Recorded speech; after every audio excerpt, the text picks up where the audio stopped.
Howdy folks. Well, here's an update on that radio cabinet I'm building. So at this point the woodwork is largely done. It's mahogany veneered, as you've seen before, and it's got a coat of sanding sealer on it now, so you start to see the grain of the wood. And so the next step I've decided is I want to put the PYE logo in here on the top center here, and I decided I'd inlay that with a little bit of mother of pearl. So that's going to be fun, but hopefully it'll look reasonable when it's done. So it's a couple of years since I did any of this shell inlay stuff, but still had all the gear. So proper saw with suitable blades, wax for the blades and all that stuff. My original plan was to, I had some nice pieces of, it won't show up here, but it's pretty gold coloured mother of pearl.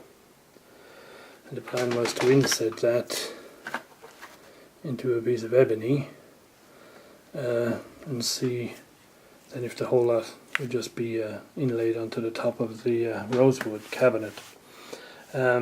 So the way I usually do this stuff is I print out the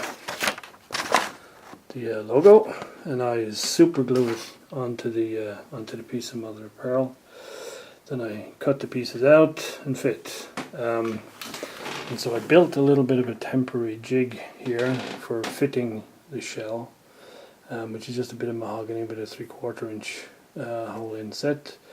And here you can see the 3 pieces of shell cut out and fit and dry fitted into the hole. I decided that the spaces between the 3 letters, particularly between the Y and the E, and also between the P and the Y, are so small that it's not practical really to try and cut, if you like, ebony that would fill those spaces. So what I'm going to do, the plan at the moment, is that I'm going to just drill an inset hole in the top of the cabinet so that the shell fits in and just sits proud of the surface. Tack the 3 letters in with very light super glue when I'm happy with the positioning, and then just completely fill the rest of the cavity with probably black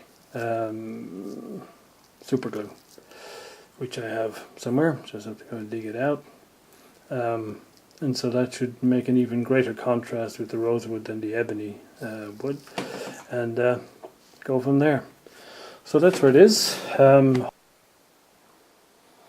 Okay, so at this stage I've drilled the indentation on the top, and I've initially positioned the 3 pieces of shell in the depression. Now I just gotta fill in with some very dark black material, hopefully some black super glue, and leave it a long time to dry and harden, and then sand it all flush. Well, I didn't have any black super glue as I thought I did, but when I checked in the old stock there wasn't any there. So my fallback is to use some furniture powders with some epoxy. So mixed in a little bowl there, and then basically try to fill all the cavities with the mixture. The problem is it's a little bit viscous and thick compared to the super glue, so I'll have to leave it a couple of days to harden, and it's only when I sand it down I'll find out if there was any air pockets trapped underneath. I've done my best with needles and stuff to try and make sure there's no air trapped underneath, but you never know till you sand it off. So it'll be a little while before I come back to this with a sanding block, just to make sure it's rock hard.